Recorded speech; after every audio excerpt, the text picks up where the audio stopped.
Another day, another load. Dito tayo sa Plymouth, Missouri.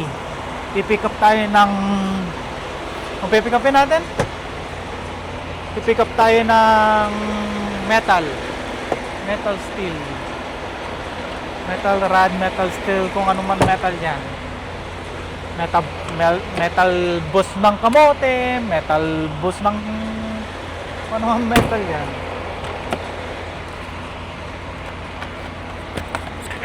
Kailangan ko daw to.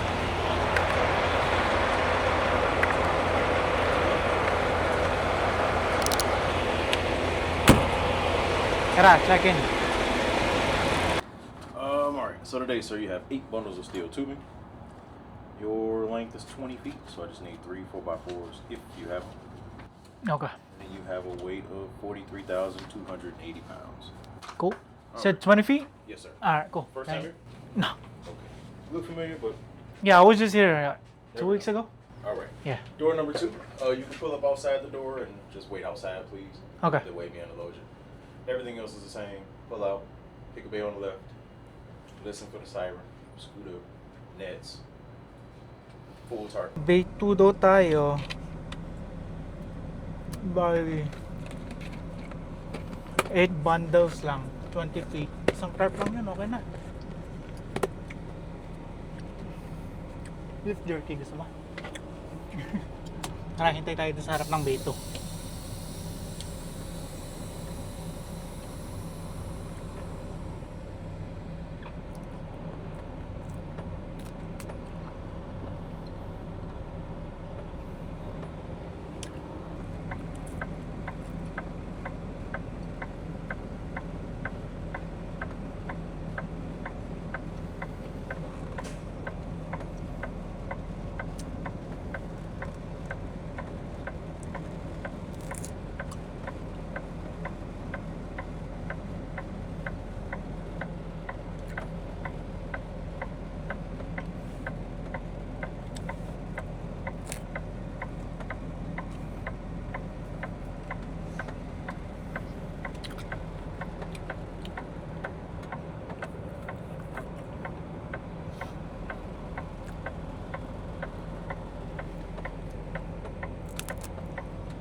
Check natin kung tapos na si kuya.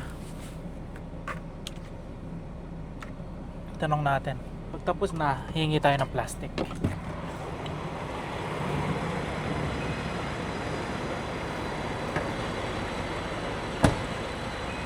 That's it! I'm gonna grab plastic.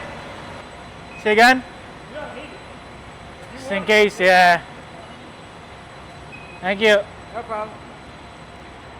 Tapos na to. Yun lang naman. Ayun. Diba? Tapos kuha tayo ng plastic.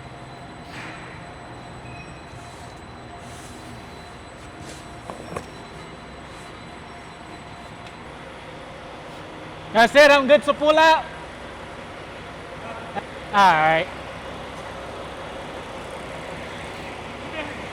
Yes, sir. We already know what you're saying about coming over here, safety nets, all of that stuff.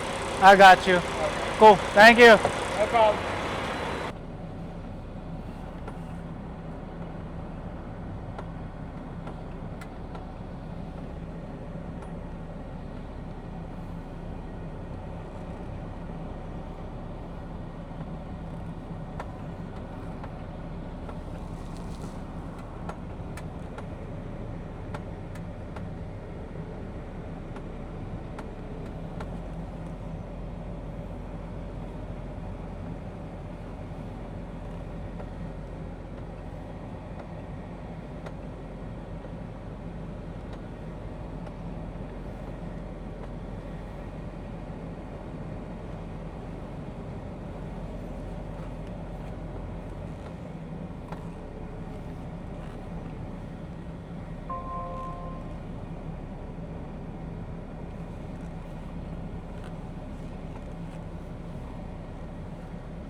Yun, tara.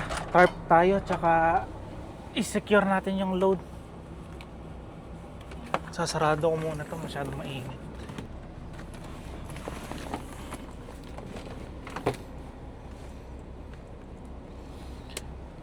Para pagpasok natin hindi masyadong mainit. Energy drink muna. Sarap. Celsius, baka naman.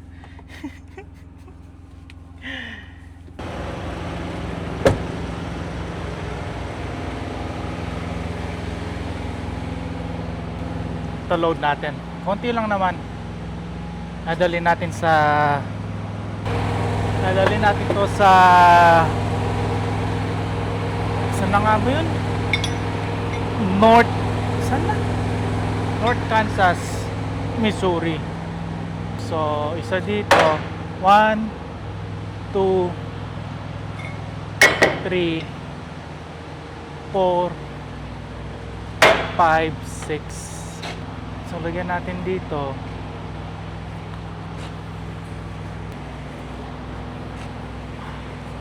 Isa dito.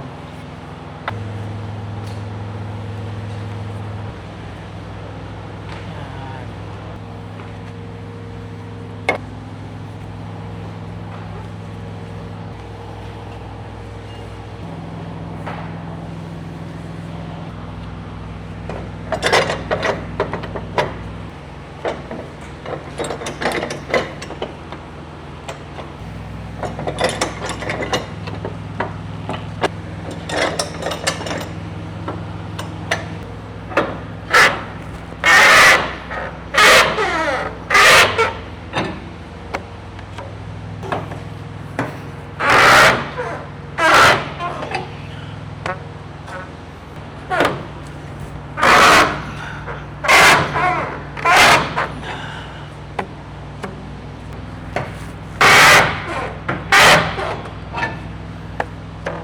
Diba?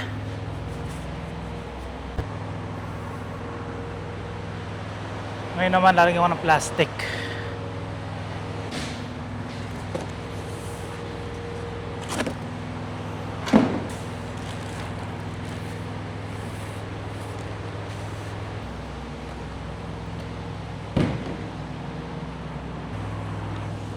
Sobra ng konti, guguntingin natin.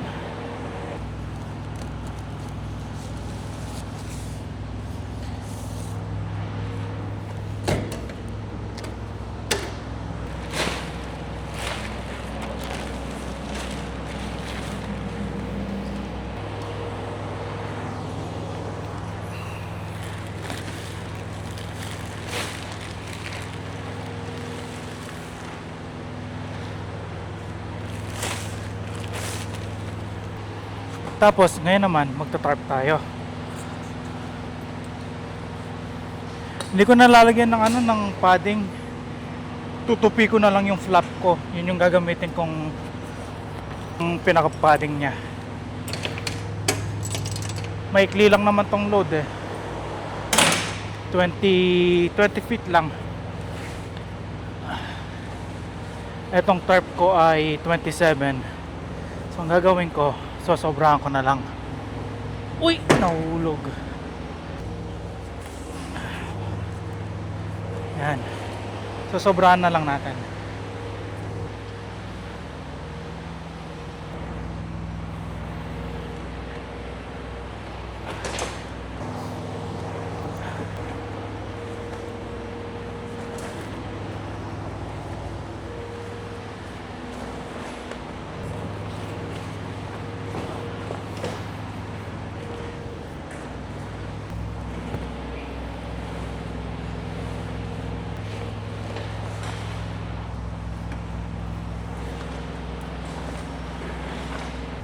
Tapos ito itong flap na to, lalagay ko na lang dito sa dito sa ilalim. So ito yung pinaka padding niya.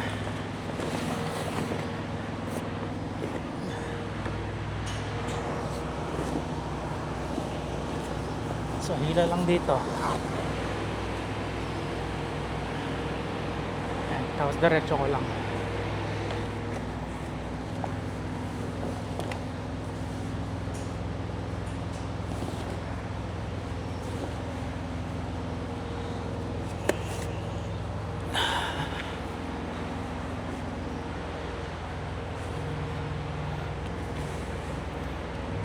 ba? Yan na yung pinakapading niya ngayon. Konti pa dito.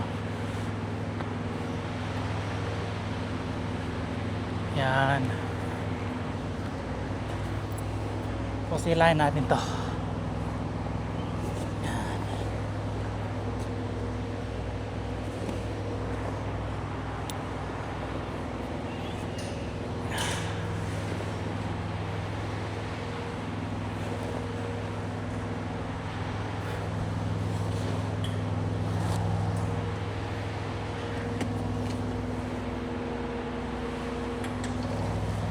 Diba?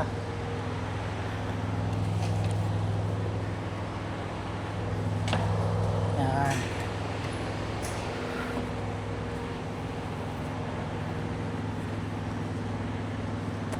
Yan, okay na yan. Yun, tapos kailangan lang natin picturean. Kasi sa likod, picturean din natin.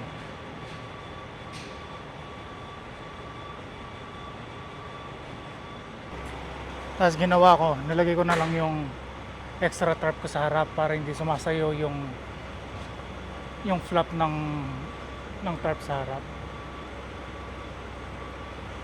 Yan, nakuha ko na yung paperwork natin para sa North Kansas, Missouri. Malapit lang naman, mga 700 miles. Nandun tayo ng Wednesday ng umaga. Meron pa akong mga 4 hours na drive. Ay, baka hindi na 4 hours. Alas 6 na eh.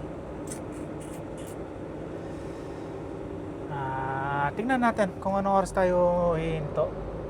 Kasi alas 6 na. Kung 4 hours, mga 10 na yun. Gusto ko pa naman huminto sa sa truck stop para makaligo. Mahirap na makahanap ng parking pag pag alas 10 na ng gabi. So tingnan natin kung anong oras tayo hinto. Siguro mga 2-3 hours hinto na tayo. Gusto ko lang lumabas dito ng labas lang tayo ng Michigan. Pagkalabas natin ng Michigan, hanap tayo ng hihintuan para makaligo ako. Pinawisan ako eh. Medyo mainit nung nagtatarp. 102 degrees ang weather ngayon, sunny.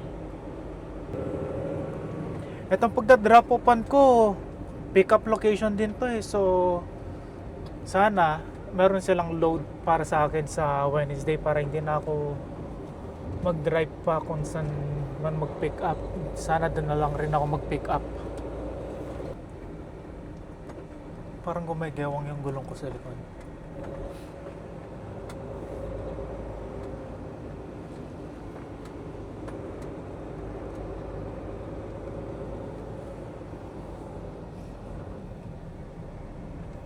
In 600 feet, turn left onto Eccles Road.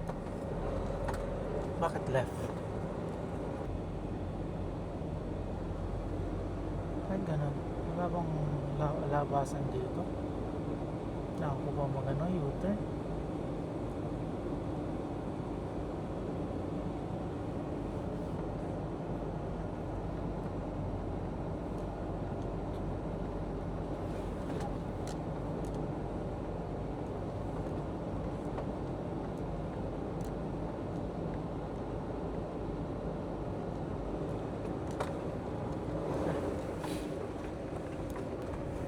Now turn left.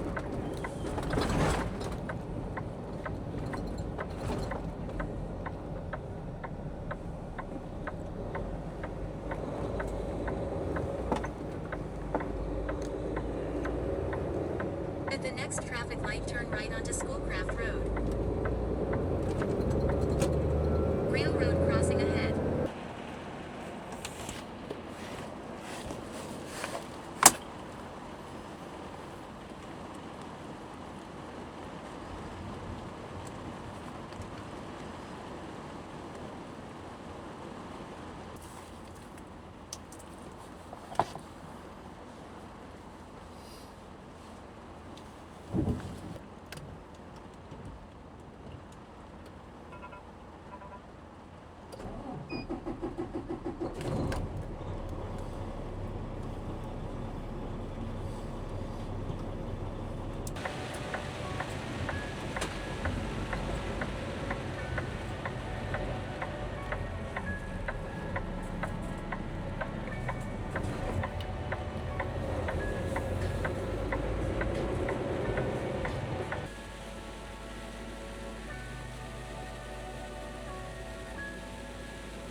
Delivery day ngayon. Dito tayo sa Kansas City, Missouri. Dito rin ako nagpipick up minsan pero hindi ko alam kung bakit sila nagpapadeliver dito. Baka wala silang material. Factory naman to eh. Dito sila gumagawa nung bakal na pinick up natin. Walang reklamo kasi may bayad naman. As maliit lang yung load. Mabigat pero maikli. Isang tarp lang ginamit natin. Kita nyo kaninang umaga, lakas ng ulan. Yan, dito yung yung building.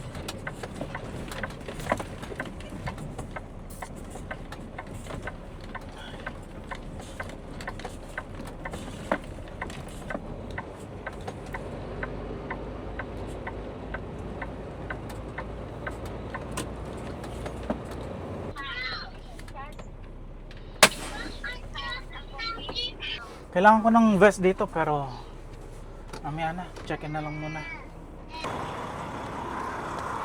Yun, nakapag-check-in tayo. Tabi lang tayo ng konti tapos mag-tarp tayo.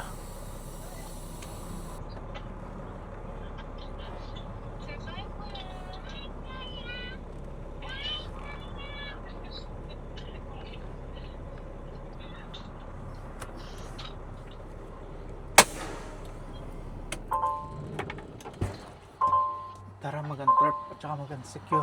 Uy, it's dusty. Dusty. Hataman.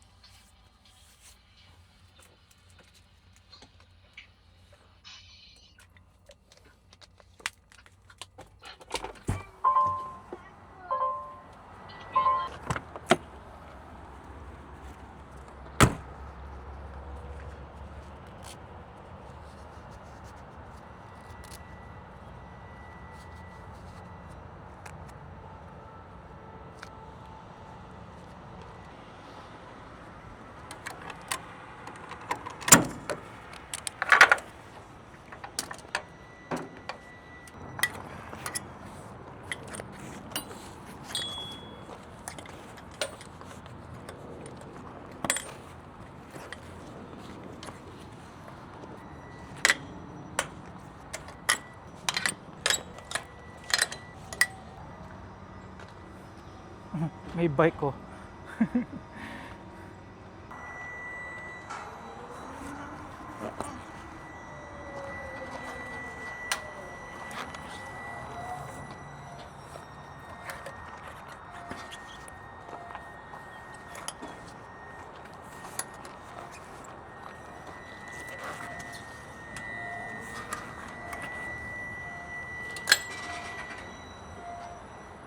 Tinitignan ko, nasan yung nagko-control?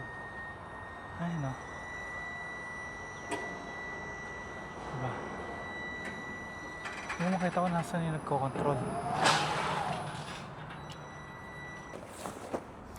Basang-basa sa ulan, walang masisilungan.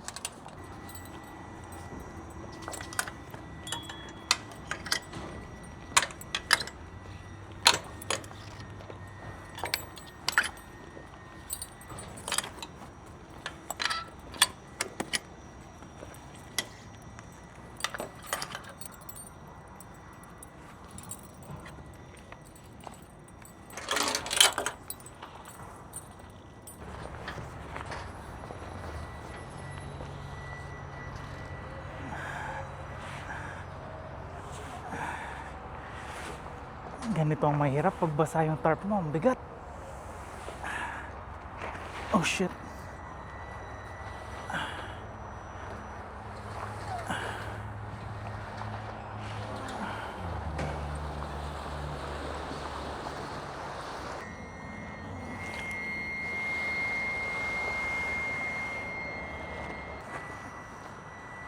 Yung puti yung tarp natin.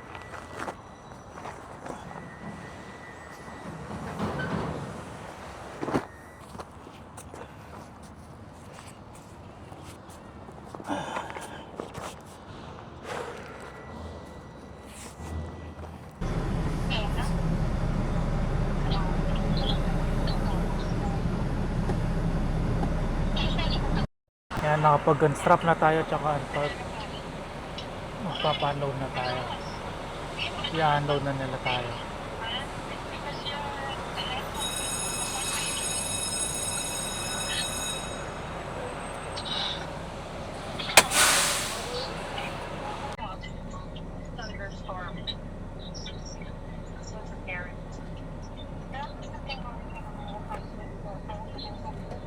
Natapos din tayo. Na-unload na nila tayo. Bali, papark lang ako dito sa likod nila. Tingnan ko kung dito rin yung pick up ko. Pero sige, kita-kits na lang ulit sa next video. Bye.